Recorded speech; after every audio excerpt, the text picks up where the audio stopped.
Assalamualaikum warahmatullahi wabarakatuh. Bertemu lagi bersama saya Rifatul Mila di hari ke-9 belajar di luar kelas. Tema kali ini yaitu kurikulum Bimba ke-1.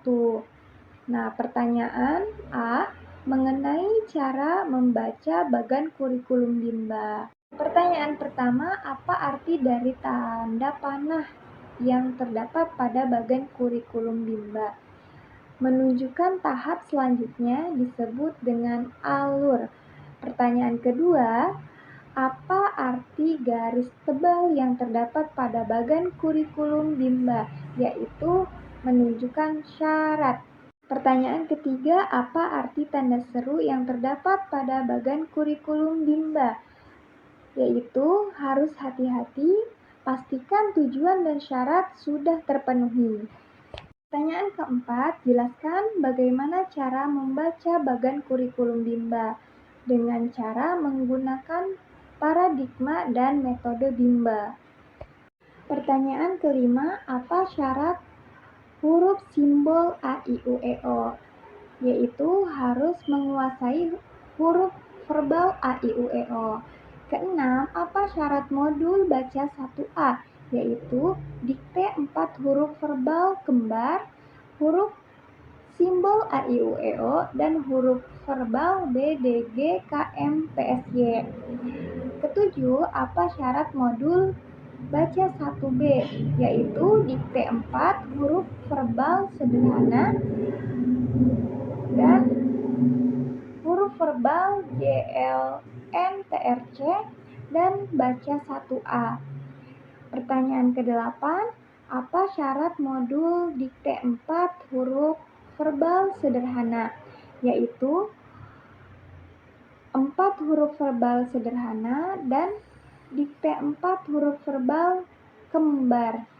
Pertanyaan 9, apa tahap selanjutnya setelah 4 huruf verbal kembar? Yaitu 4 huruf verbal sederhana dan dikte 4 huruf verbal kembar. 10. Apa tahap selanjutnya setelah baca 1A? Yaitu baca 1B dengan syarat huruf verbal J, L, N, T, R, C, dan dikte 4 huruf verbal sederhana tercapai. 11. Apa tahap selanjutnya setelah baca 1E? Yaitu baca 1F dan baca 4 dengan syarat baca 2 dan baca 1D sudah tercapai. 12. Apa tahap selanjutnya setelah baca 4? Yaitu baca 5 dengan syarat baca 3 dan baca 1F harus tercapai. Pertanyaan B mengenai tahap persiapan. Pertanyaan pertama, apa pengertian dari tahap persiapan? Yaitu tahap di mana motivator hanya memperlihatkan bunyi huruf, kata, dan kalimat secara lisan tanpa memperlihatkan bentuk atau simbol hurufnya. Pertanyaan kedua, apa pengertian huruf verbal? Huruf yang hanya diperdengarkan saja tanpa diperlihatkan hurufnya. Ketiga, tahap persiapan juga disebut tahap verbal. Keempat, mengapa ada tahap persiapan? Karena tahap verbal adalah pondasi dalam menumbuhkan minat baca dan belajar anak. 5. Apa tujuan adanya tahap verbal? Yaitu menumbuh kembangkan minat baca dan belajar anak. 6. Materi apa yang termasuk dalam tahap persiapan? Materi tahap persiapan terbagi 4, yaitu 1. Verbal huruf, antaranya huruf verbal A, I, U, E, O, huruf verbal B, D, G, K, M, P, S, Y, dan huruf verbal J, L, N, T, R, C. 2. Verbal kata, antaranya 4 huruf verbal kembar, 4 huruf verbal sederhana, dan 5 huruf verbal sederhana. 3. Verbal kata, antaranya dikte 4 huruf verbal kembar, dikte 4 huruf verbal sederhana, dan dikte 5 huruf verbal sederhana, 4 verbal kalimat, ya antaranya 4 huruf kalimat sederhana. 7. Bagaimana cara penyampaian motivator dalam tahap persiapan dengan menggunakan lagu Labimba dan berdialog dengan bahasa Bimba. Pertanyaan C. Mengenai huruf verbal A, I, U, E, O. Pertanyaan pertama, apa pengertian huruf verbal A, I, U, E, O? Yaitu pengucapan bunyi huruf A, I, U, E, O tanpa memperlihatkan bentuk simbolnya. Pertanyaan kedua, apa tujuan utama dan khusus dari huruf verbal A, I, U, E, O?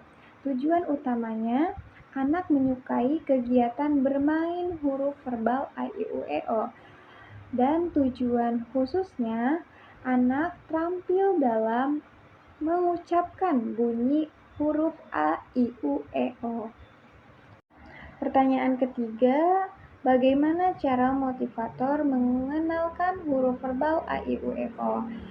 Dengan cara mengucapkan huruf A, I, U, E, O, kemudian motivator mengajak anak untuk menirukan pengucapan huruf A, I, U, E, O.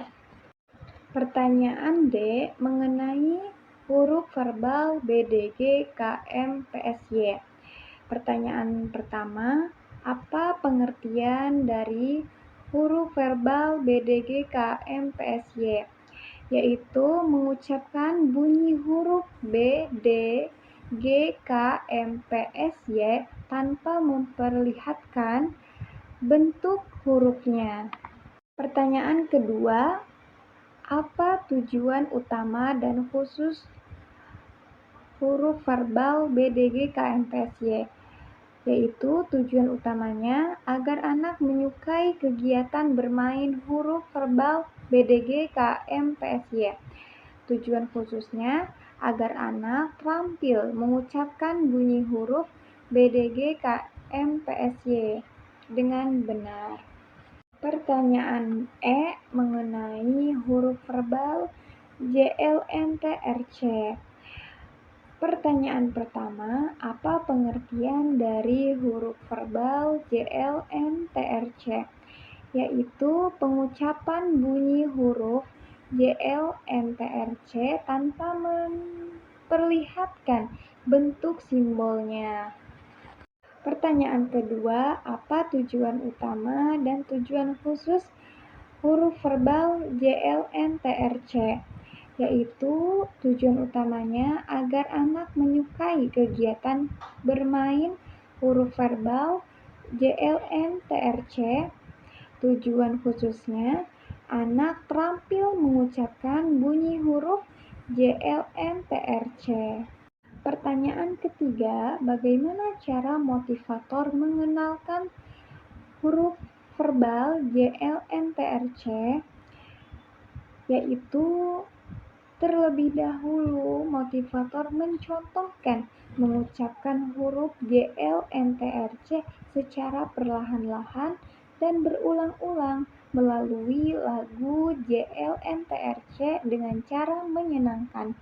Kemudian motivator mengajak menirukan hurufnya mengucapkan huruf J, L, N, T, R, C tentunya dengan cara yang dicontohkan tadi.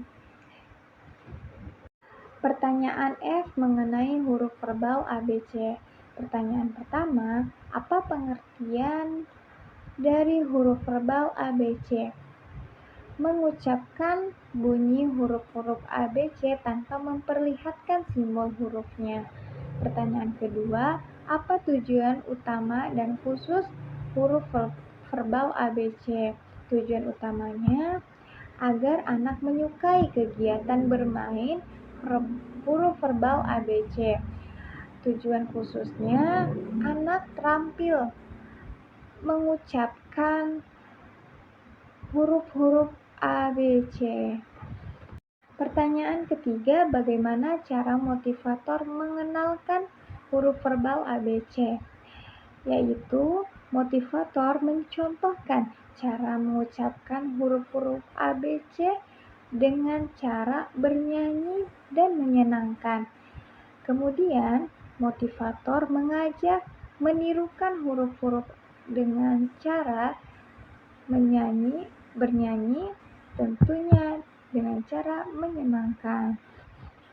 Selesailah sudah pertanyaan hari ke-9 ini, kita akan kembali di hari ke-10. Assalamualaikum warahmatullahi wabarakatuh. Salam Bimba, tetap semangat dan terus belajar.